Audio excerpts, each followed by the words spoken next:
नमस्कार दोस्तों, हमारे चैनल में आपका बहुत बहुत स्वागत और अभिनंदन करते हैं। यहाँ हम पढ़ रहे हैं छंदों को।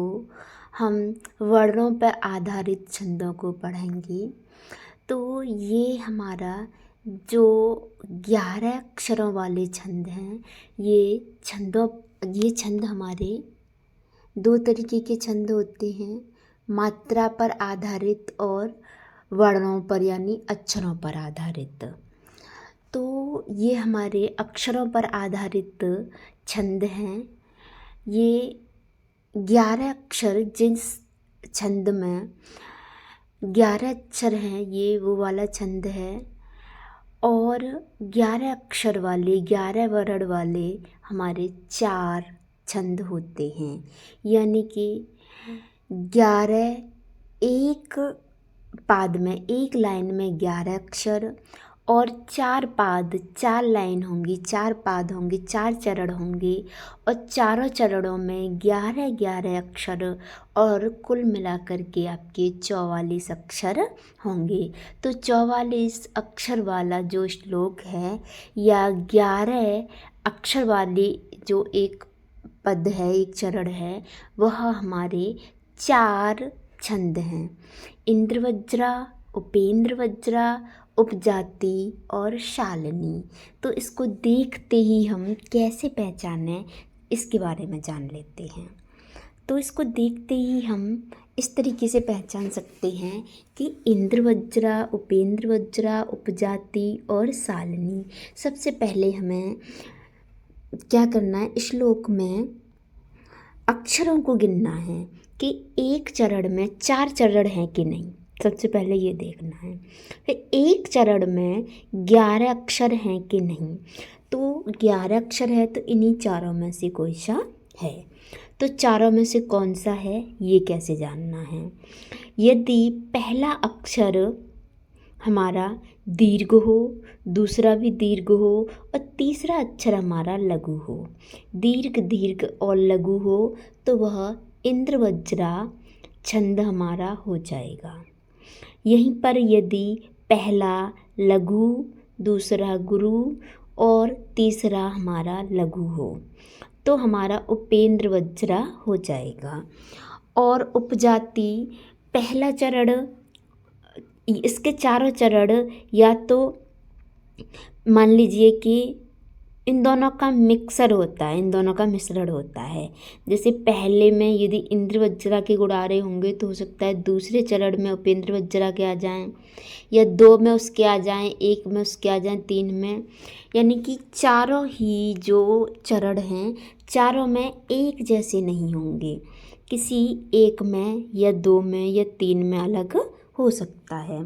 उसके बाद सालनी, सालनी में क्या होगा, तीनों ही हमारे क्या होंगे, 3 लगातार दीर्घ आएंगे, यानी गुरु आएंगे 3 लगातार। तो ये हमने जान लिया। अगर तीनों लगातार गुरु आ गए तो सालनी है, 2 लगातार गुरु आए तो इंद्रवज्रा है। यानी कि हमें पहला अक्षर देखते ही पहचानना है। तो हमें एक काम करना है, यदि पहला अक्षर हमारा दीर्घ आएगा तो इंद्रवज्रा, लघु आएगा तो उपेंद्र वज्रा और दीर्घ लघु ये दोनों आएंगे तो हमारा उपजाति। और शालिनी में 3 अक्षर लगातार हमारे दीर्घ यानी गुरु आएंगे। तो इसके हम एग्जाम्पल से जान लेते हैं। अच्छा, सालनी छंद में यति भी होती है। यति जानते हैं, रुकना। तो सालनी छंद में 4 और 7 पर यति होती है। तो इसके उदाहरण से हम जान लेते हैं। पहला इंद्रवज्रा का उदाहरण देख लेते हैं। अभिज्ञान शाकुंतलम के चतुर्थ अंक का ये श्लोक है। जब ये लास्ट श्लोक है चतुर्थ अंक का, जब कश्यप जी जो हैं कण्व अपनी पुत्री की विदा कर देते हैं, तो वो कहते हैं अर्थो ही कन्या परकीय एव तामद्य संप्रेष्य परगृहीतु। तो अर्थो ही कन्या, दीर्घ है। कैसे दीर्घ है? क्योंकि उससे आगे वाला जो अक्षर होता है आधा, वो उसमें आगे वाले में मिल जाता है। तो जैसे आपको ये दिखाई दे रहा होगा, अर्थो ही कन्या, आ से आगे रा है तो ये दीर्घ हो गया। अर्थो था में भी ओ की मात्रा है, इसीलिए ये भी दीर्घ हो गया। और हा में छोटी की मात्रा है तो ये लघु हो गया। यानी पहला अक्षर देखते ही हमने कह दिया कि ये क्या है, हमारा इंद्रवज्रा है। अगर तीनों ही दीर्घ होते तो सालिनी हो जाता, और पहला लघु होता तो उपेंद्रवज्रा हो जाता। इसको पहचान लिया। आगे आ जाते, फिर मैं आपको मात्रा गिनना भी सिखाऊंगी कैसे गिनते हैं। उपेंद्रवज्रा 11 ही होंगे। इसके चरण लक्षण पर नहीं जाना है।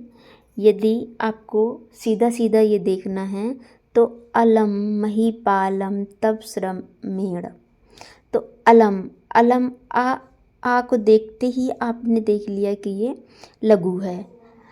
इसके बाद उपजाति, उपजाति में हमें क्या करना पड़ेगा, चारों ही चरणों को देखना पड़ेगा। स्वायंतम एकांत हितम विधात्रा विनिर्मतगतम छादनम अज्ञतायाः विशेषता सर्वविधाम समाजे विभूषणम मौन अपंडितानाम। नीति शतक का ये श्लोक है। स्वायंतम एकांत हितम विधात्रा, तो यहाँ पर हमें ये देखना है कि हम चारों चरणों के पहले पहले अक्षर को देख लेते हैं। तो पहले वाले में इंद्रवज्रा का गुण मिल गया, दूसरे वाले में उपेंद्र वज्रा का मिल गया, तीसरे में भी उपेंद्र वज्रा का मिल गया, और चौथे में भी उपेंद्र वज्रा का मिल गया। तो यानी ये जो है दोनों का मिश्रण है तो उपजाति है। सालिनी में आ जाते हैं। आज्ञा कीर्ति, आज्ञा आज्ञा दीर्घ, आज्ञा और कीर्ति तीनों दीर्घ हैं। तो यानी कि हमें शॉर्ट फॉर्म कैसे जाननी है। ये चार हमारे छंद ऐसे हैं जिसमें 11 मात्राएं होंगी। इंद्रवज्रा, उपेंद्र वज्रा, उपजाति और शालिनी। इंद्रवज्रा में क्या होगा, पहला गुरु होगा, उपेंद्र वज्रा में लघु होगा और उपजाति में दोनों का मिश्रण होगा, और शालिनी में लगातार 3 अक्षर हमारे क्या होंगे, गुरु के होंगे। ये हमने जान लिया। अब हम इसकी मात्राएं गिनना सीख लेते हैं। मात्राएं कैसे गिनते हैं, तो छोटा आ, छोटी ई, छोटा ऊ, इनकी मात्रा हमारी क्या होती है, लघु होती है। और बड़े, जैसे बड़ा आ, बड़ी ई, बड़ा ऊ, ओ, ए इत्यादि की मात्राएं दीर्घ होती हैं। और संयुक्त जब भी वर्ण होगा तो आगे वाला आधा वर्ण उससे आगे वाले में आकर के जुड़ेगा। जैसे अर्थो ही कन्या में जो रा है ये आ में आकर के जुड़ा है।